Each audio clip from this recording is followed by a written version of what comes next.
सामान लेने जाते हैं, सांडों के डर से नहीं चलते और घूमने जाते तो सांड घूमते फिरते रहते हैं, बुजुर्गों को बहुत परेशानी करते हैं।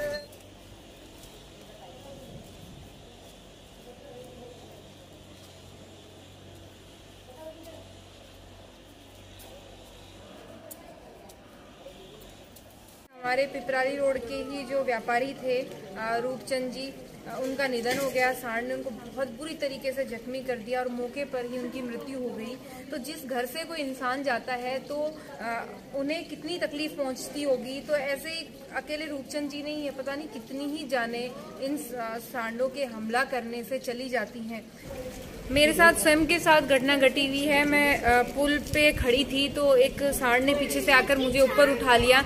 वो तो मेरा समय अच्छा था, वहाँ इतना ट्रैफिक रहता है, इतने साधन आते जाते रहते हैं। उसने अगर वो मुझे उछाल देता तो शायद मैं नहीं होती। उस दिन मेरा समय अच्छा था कि मैं बच गई। तो ऐसे पता नहीं कितने लोगों के साथ ये इंसिडेंट होते हैं।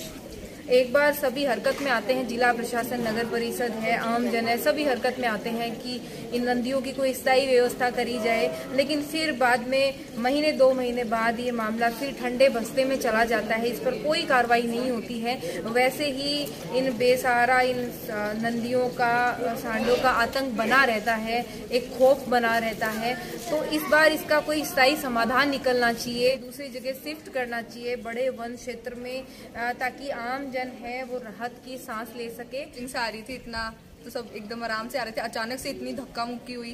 कई लोग तो सांड की वजह से नहीं, मतलब ऐसा ये स्लिपरी वगैरह है ना फर्श, इस पर गिर गए। किसी का पैर नाली में जा रहा है, किसी के पैर में मोच आ रही है, ऐसे घरों में घुस गए और वो सांड, मतलब इतनी सारी पब्लिक को अकेले सांड ने भगा दिया।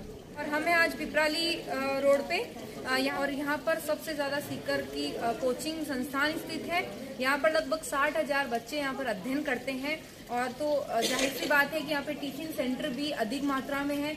तो इन टिफिन सेंटर के आसपास यहाँ पर जो बेसहारा पशु हैं, सांड हैं, सारे दिन घूमते रहते हैं इन गलियों में।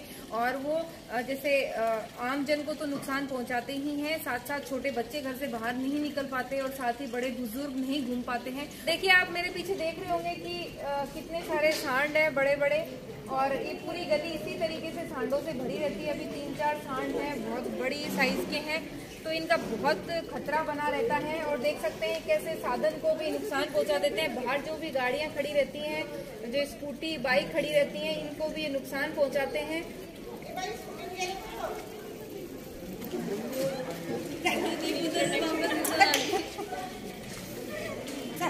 ज्ञान दी होगी। जब कोचिंग टेबल मिस हो जाती है, लेट हो जाते हैं हम लोग, क्लासेस मिस हो जाती हैं हमारी, सिर्फ इसी लापरवाही के चक्कर में, क्योंकि इनको काफ़ी बार इन्फॉर्म भी किया है। बट उस टाइम एक बार सारे एग्री करते हैं, फिर उसके बाद कुछ ना कुछ कोई परमानेंट सोल्यूशन नहीं निकल रहा बात का। हम अक्सर देखते हैं कि बाजार में जगह जगह सांडों के झुंड खड़े रहते हैं। जैसे खास तौर से मैं आपको बताऊं तो हमारा जो पिपराली रोड का एरिया, यहाँ पर बहुत सारे सांड रहते हैं। जो पुल के नीचे सब्जियों के ठेले, फ्रूट्स के ठेले लगे रहते हैं, तो इस कारण से वहाँ पर बहुत सारे सांड रहते हैं। और रामलीला मैदान में मतलब नंदियों का एक बड़ा बाड़ा है, मैं बाड़ा ही उसको कहूंगी, इतने सारे वहाँ पर नंदी हैं। और ऐसा करके सालासर स्टैंड की तरफ हम जाते हैं तो बहुत बड़े क्षेत्र में सांड वहाँ पर एनी टाइम खड़े रहते हैं। बस स्टैंड की तरफ भी खड़े रहते हैं।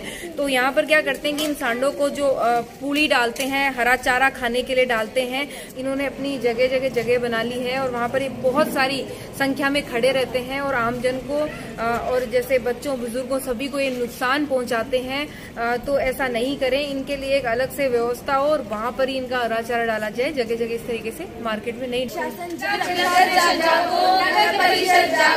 आम जन जागो, सांडों का स्थायी समाधान करो, सांडों का स्थायी समाधान करो। हम नगर परिषद और जिला प्रशासन से अपील करते हैं कि जल्दी से जल्दी इन जो बेसहारा पशु हैं, सांड हैं, इन्हें दूसरी जगह किसी बड़े वन क्षेत्र में शिफ्ट किया जाए। ये देख सकते हैं 2 सांड आपस में लड़ने के लिए गली में तन के खड़े हुए हैं। और इस सांड ने आज भयंकर तबाही मचाई है। ये बहुत सारी बच्चियों के पीछे भागा था। अब ये इस तरीके से गली में खड़े रहते हैं तो गली में बच्चे क्या, बुजुर्ग क्या, युवा भी नहीं गुजर सकते। भय का माहौल बना हुआ है।